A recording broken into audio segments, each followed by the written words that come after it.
Hello. Hello again, lovely nerdy stitchers. This is Mev back from Paris, another glorious Sunday morning.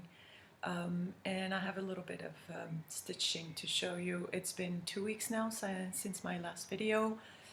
Today is April the 22nd, and I thought I'd show you a finished, which is fully finished, and then progress on my main piece, and then a new start and where I'm at. And then I wanted to show you a little bit of stitchy experiments that I did this morning. I hope you're all well. I want to thank you again, all of you who commented, and all the nice things you had to say, the advice you've given me. By the way, I need to thank all of those who answered my query regarding frogging and where it came from.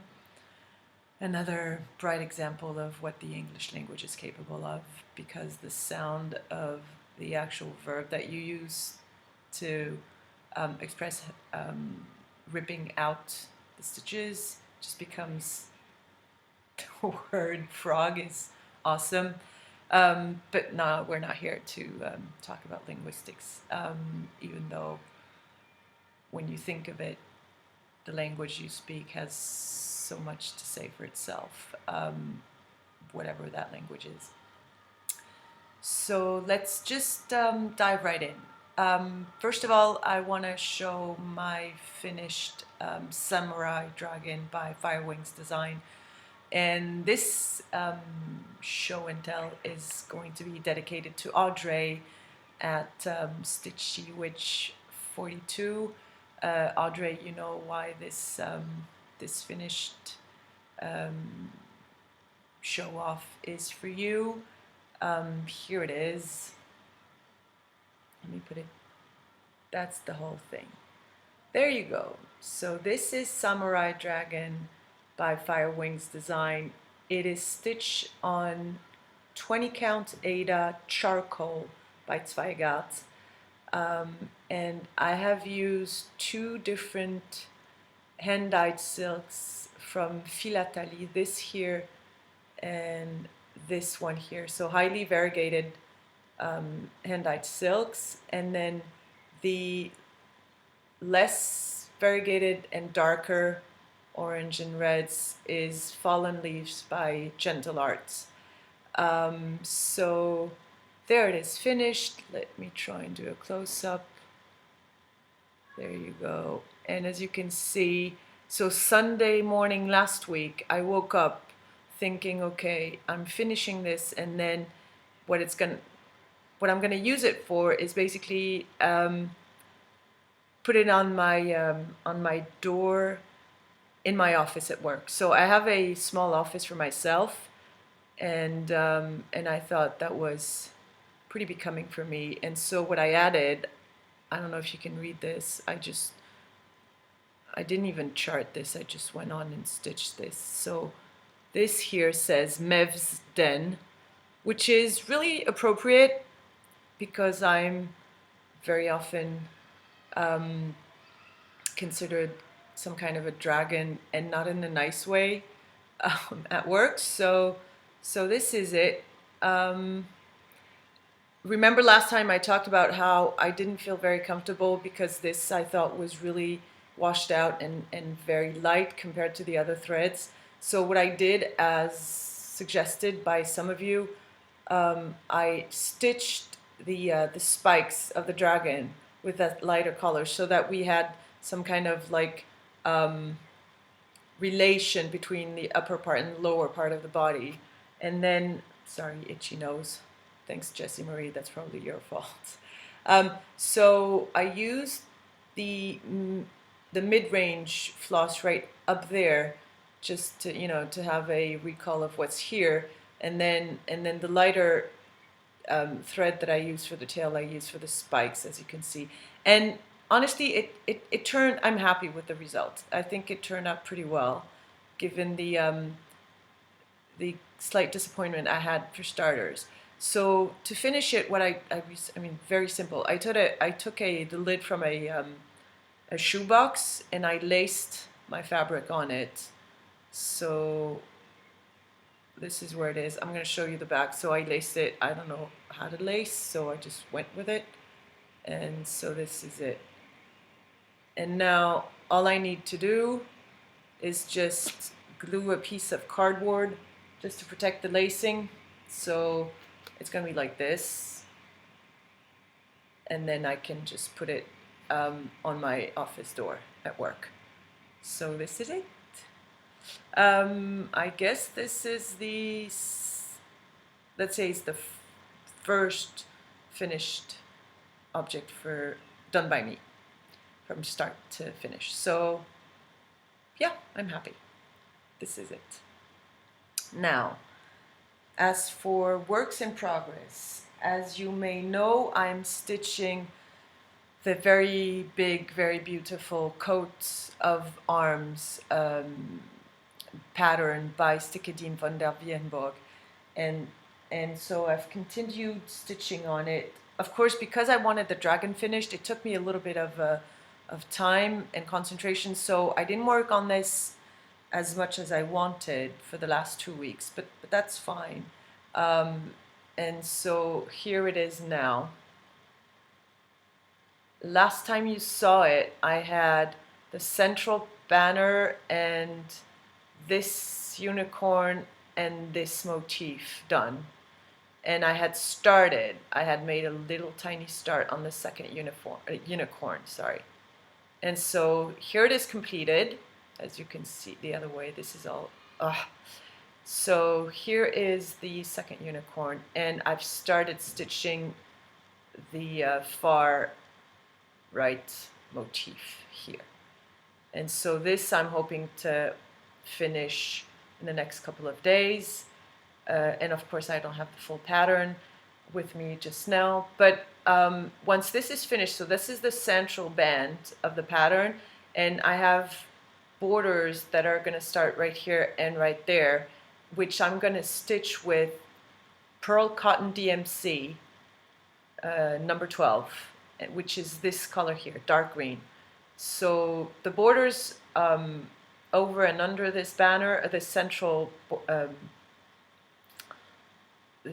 band, is mainly going to be stitched in this dark green, and then I'll put here and there some of the variegated floss that I'm using here. This is Water Lily's Sierra overdyed silk. So this is the progress on coats of arms, and this is going really well. I had question and a little bit of apprehension regarding the variegation of the thread, but I think it's turning out pretty well. I do not do fussy cut, as you call it. I mind where I change my thread and what's going to go next, but it's turning out okay. So far so good. This is a 25 count linen. It's a cream color. It shows whiter than it really is. It's very flimsy, very, very flimsy for linen.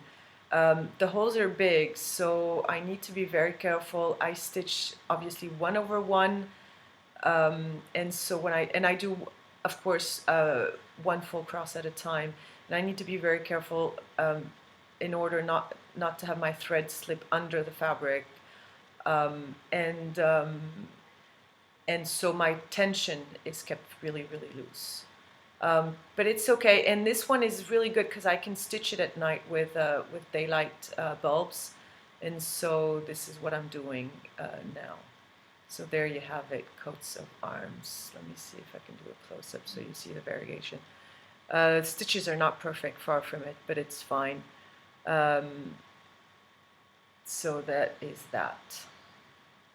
Now, I mentioned in my last video that I would not allow myself to have a new start before I finish the dragon.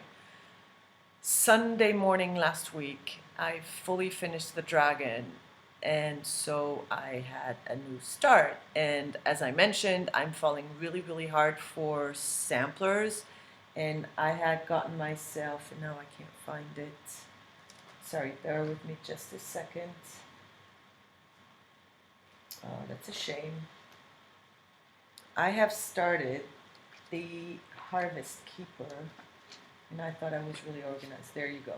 So I've started Harvest Keeper by Plum Street Samplers, and this is what it looks like once finished. It's lovely. It's very, very nice. So this is it. Um, this this pattern I'm stitching for one of my young colleagues at work. Her name is Laura.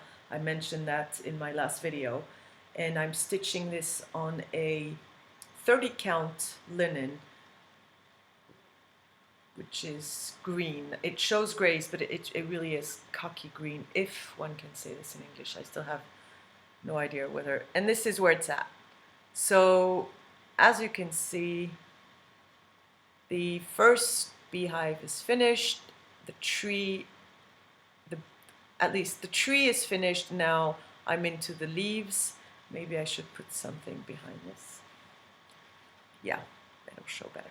So this is where it's at. Here you have, in this beehive, you have at least, I think, 6 or 7 different colors in rows. And because, so I'm using the called for Gentle Arts threads, and they're subtly variegated, and the effect is really nice, as you can see. So the leaves, again, is only one color. I can't remember the name of the color. Yeah, forgive me, and I can't remember, but it's one color. But as you can see, it's variegated so that it changes a little. And while stitching, this is really nice. You see the shapes and the objects take form in their slightly varied colors, and this is, I mean, while stitching is a real joy. So I'm having a blast at this. It's really nice. So again, this is 30 count. So, and I'm stitching 1 over 1, so tiny little stitches. As you can see, it's really small. And it's okay to stitch by daylight. I mean, no worries on that front. At night with artificial light, I find it a little bit difficult. So I've come up with some kind of rotation, if you will, where when I stitch in daylight, I work on the Harvest Keeper, and then at night I work on the coats of arms, and that works really well. And I was lucky enough last week to work from home for 2 days out of 5, and so obviously I did take time to stitch by daylight. So this is coming along really nicely. I'm happy. Today I'm gonna stitch like crazy. As soon as this video is done, I'm gonna go back to the Harvest Keeper, and I'm happy with that. It's really enjoyable. So, you know, I want to get going, and then I will probably get it framed for Laura when it's done. So this is Harvest Keeper by Plum Street Sampler. Now, I mentioned last week that I had, or 2 weeks ago, that I've fallen really hard for samplers, and I kind of went crazy on 1, 2, 3 Stitch and on the French cross stitch websites. I will show you 2 of my purchases in my next video once they're fully kitted up. I'm gathering threads and fabrics and all, so it's not ready to show yet. And anyway, I'm not starting them before I'm done with at least the Harvest Keeper. So, but I wanted to show you at least some of the patterns and the fabric I got. I went crazy because of, I think, Kentucky Woman Stitcher, I think is her name. I mentioned her in my last video. When I saw the series by Blackbird Designs called the Garden Club series. It's a series of 12 smalls, and I bought them all. Yeah, all 12 of them. I'm not going to show them all because I know you know of them. Ooh, the glare. Sorry for that. So this is one. They are so beautiful. This is the apple orchard. This is honeybee. These are so nice. So, so nice. This one is sweet home. This one is butterfly garden. You've got 12 of them total. Yeah, this one is night tulip and lily. And they are, I think, 65 by 65 stitches, square, I believe.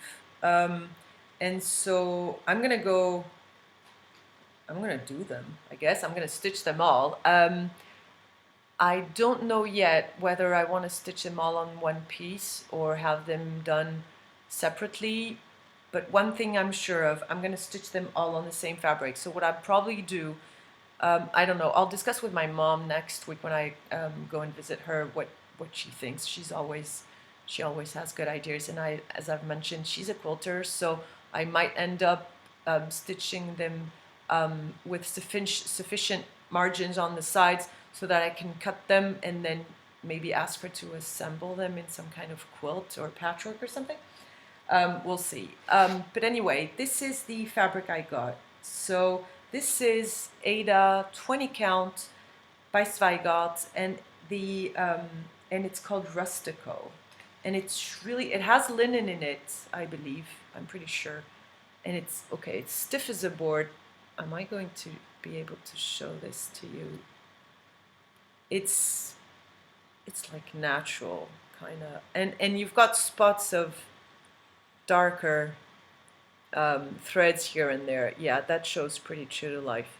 So this is 20 count Ada Rustico by Zweigart, and as you can see, it really has a natural look, which I really like, and so it's a huge piece, obviously, because I want to do all 12 patterns on this.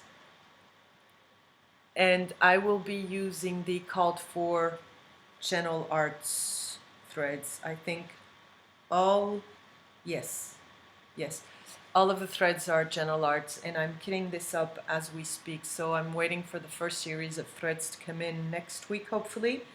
And so we'll see how that goes. I'm excited, but I'm also excited by the 2 other samplers that I ordered that I'll be receiving soon.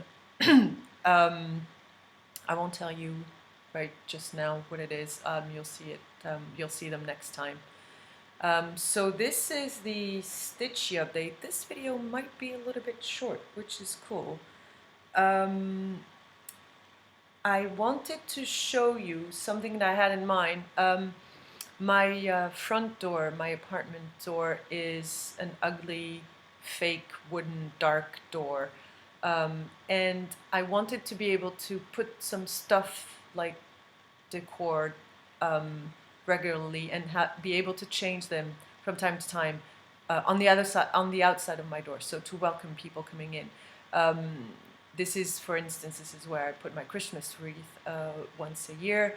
But because the door is very dark, you can't put many things that, like kind of blend in the door color. So it's not very nice. So what I thought of doing, and I can't, and it's a wooden door, it's not metal, so I can't actually put anything with magnets on it. So what I came up with is I bought a piece of metal plate. So this is, the glare is not gonna be, yeah. So this is the metal, and it's just like, see, just plain iron, whatever. And what I did is I covered it in a white sticky plastic thing. So this is the plate, and of course it's magnetic. So now what I can do, so this is going to be put on my door with tape, with double-sided tape. And with that on my door, what I'm going to be able to do is using magnets, put any kind of things that I want to show. For instance, my little African lady. So this is just one tiny magnet, and of course it's gone now. I'm sorry, bear with me just a second. Just do things right here.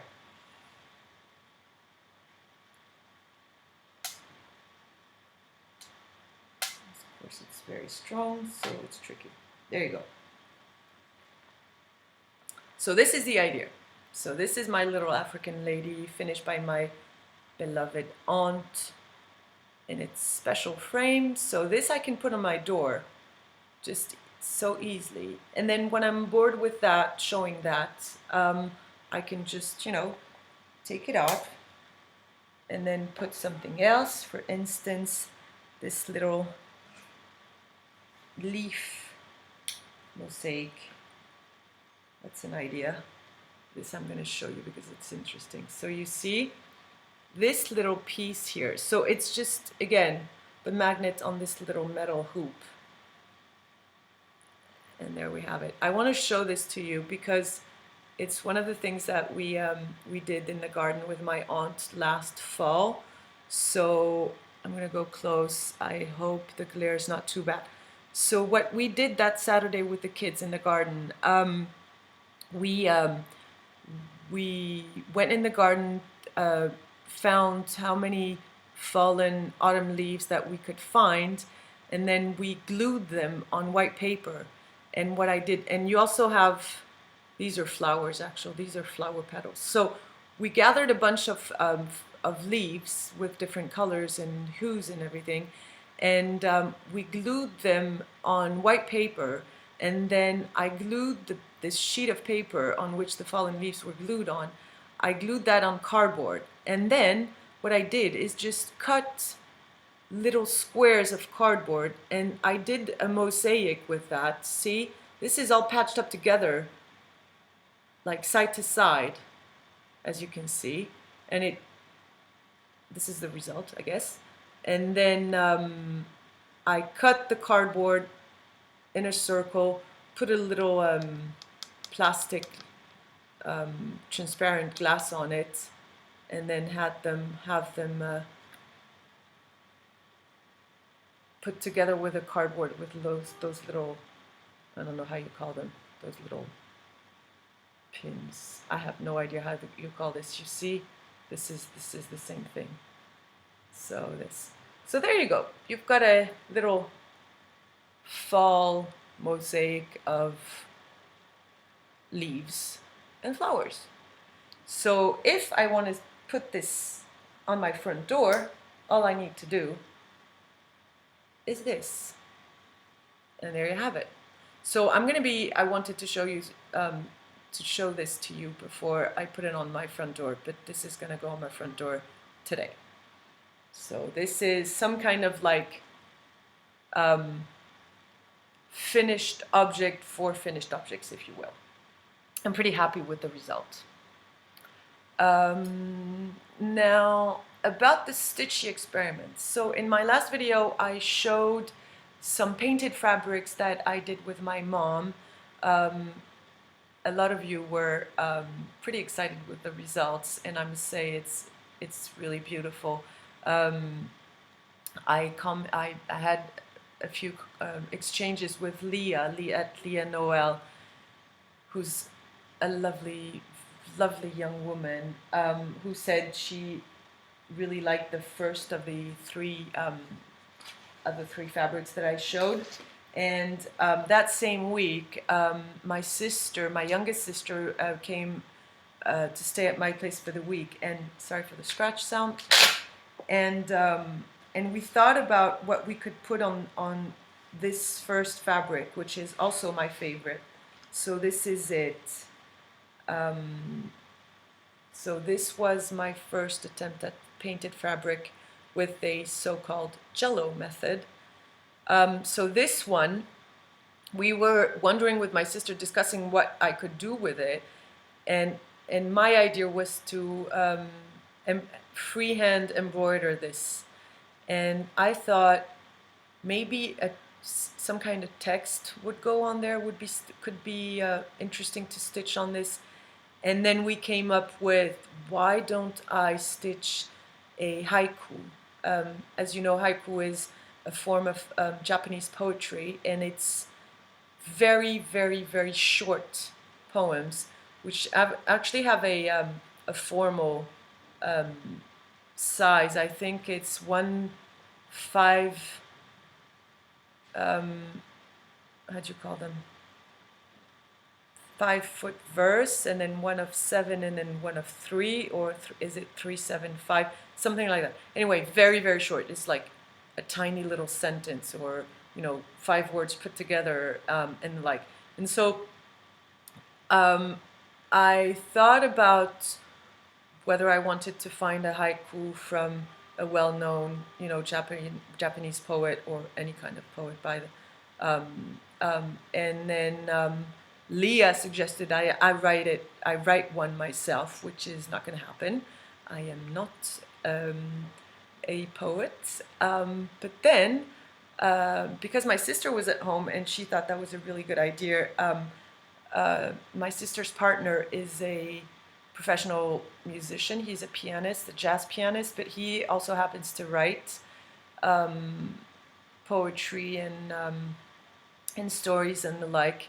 And so I called him while my sister was at home, and I asked him, if he would consider writing a haiku for me. So this is on the go. I've asked him if he would write a haiku that I could stitch on that tiny piece of fabric.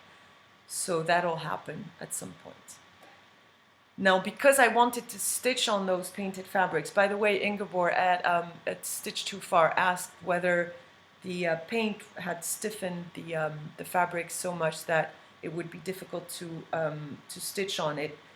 The answer is no, because I applied only 1, maximum 2 layers of paint, and very slight layers. The fabric is still, smooth and easy enough to work with. I had a try yesterday and this morning, so I wanted to try something. So I took one of the other pieces of fabric and I stitched using stem stitches, a tiny little picture that my loved one had sent me a few months back. I am in a relationship with a beautiful man who doesn't live in Paris, and we don't see each other quite often, so we have to find other ways to communicate. And so one day he sent me a text message with a picture. It's not a picture, it's actually a drawing, which I'm going to show you stitched, and then maybe I'm going to show you the actual drawing, because I don't know if you're going to recognize what it is. But anyway, so when I woke up yesterday morning, I don't know, waking up gives you ideas. I don't know where it comes from, but anyway, that's it's a good moment for having ideas. Not always good, by the way, but they're there. So I thought I wanted to stitch this tiny little drawing, which is really just basically one line, one continuous line of pencil, and it shows something. And so I thought I'm going to try and stitch on one of the pieces of fabric this tiny drawing, because it's relatively simple. And I use stem stitch, and thanks to Dena at Peacock and Fig, I found the clearest, easiest tutorial to follow, just to get a hang of what stem stitch is. And so I hope this is going to show. This is what I did yesterday and this morning. It really didn't take long, so I'm hoping. So this is the piece of fabric that I painted, and I don't know if you can see, but this is, you see, I stitched using DMC Variegated Blues 91, I believe. And I don't know if you can see that well, but it's one profile, so one face looking up, and then the second one just actually kissing the other person on the neck. So 2 profiles, very simple, and I think it's beautiful. And knowing, where it comes from is all the more precious for me. So this is my first experiment. In hindsight now, I think that the light blue on the second character is too light, and so it doesn't really show up. But it's a start, and now I know I can do it, and it works, and so I'm probably going to try other stuff to see whether I like it or not.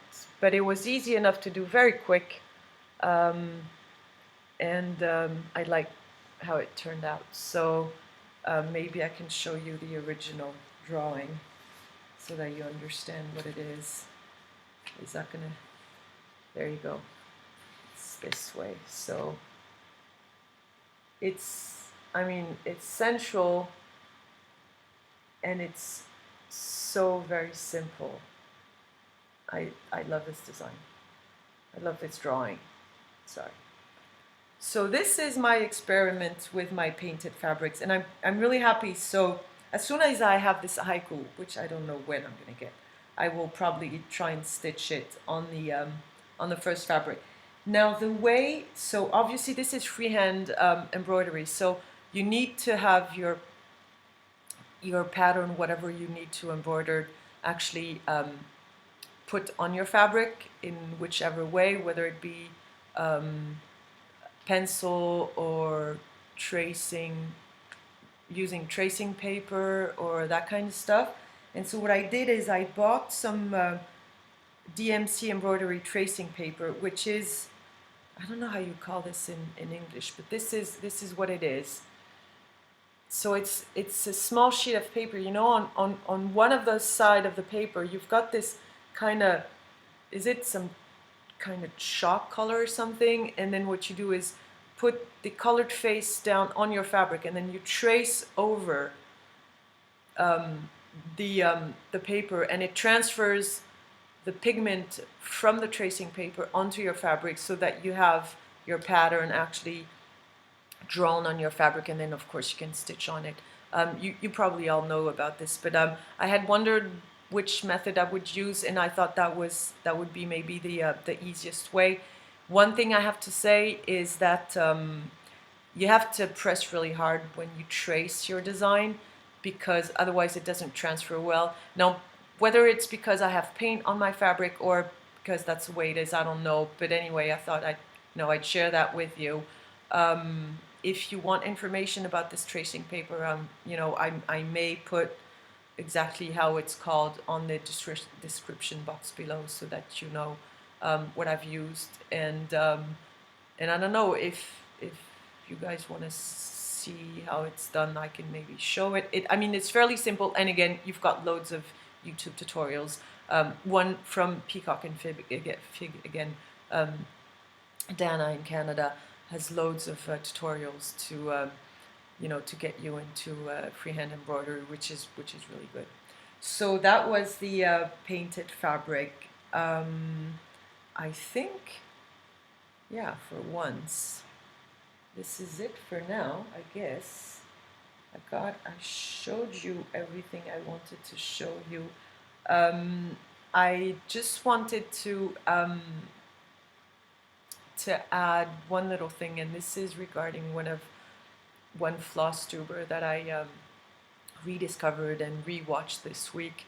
Her name is Dena, and she goes by halfstitch, cross stitch. I watched some of her latest videos this week. Hi Dena, maybe you will end up on my channel. She's got gorgeous finishes, and she's got one very recent. I think it's the Fireflies Fairies or something like that. And the reason why I'm mentioning her videos, and that particular video, which is I think the April, her April or late March video, Anyway, the way she films her finish, the time she takes to actually show some details, some things that she discovered along the way, some tips, and the sheer joy of, that she shows when she describes how she did things is exactly what I love in Flosstube. People taking the time to explain how they did this and that and why they enjoyed what they did or didn't, by the way, enjoy what they did. I thought I'd mention this because the pleasure of stitching, the joy of the results is seeping throughout all of her videos, and I think that's lovely, and this is exactly why I'm here rambling and why I spend so much time on Flosstube. So yeah, you probably know her already, Dena at halfstitch cross stitch. I'll put the link of her videos below. And the very last thing I wanted to say is thank you to Jessie Marie at Jessie Marie Does Stuff. She's created a playlist to gather all the Stitch Mania plans that people are going to have or are having for the fast approaching 2018 Stitch Mania, which I'm obviously not going to do, but I'm going to have a blast following up those of you crazy nerdy stitchers that are launching into that manic month. So thank you, Jessie Marie. That's really cool to be able to binge watch some Stitch Mania plans. And I guess this is it. I thought I had more to say, but I guess I'm going to keep it sweet and short. I want to say again, thank you so very much for sharing what you're sharing and for taking the time to say what you like when you like it, or to give some sound advice, or just, welcome someone like me in this crazy adventure. So I wish you all a lovely Sunday, whether it be the evening for our down under friends, or the very early morning, not started day maybe yet for American and Canadians. It's a pleasure to share and to be able to talk about all the stitchy stuff. So be kind, stitch well, au revoir.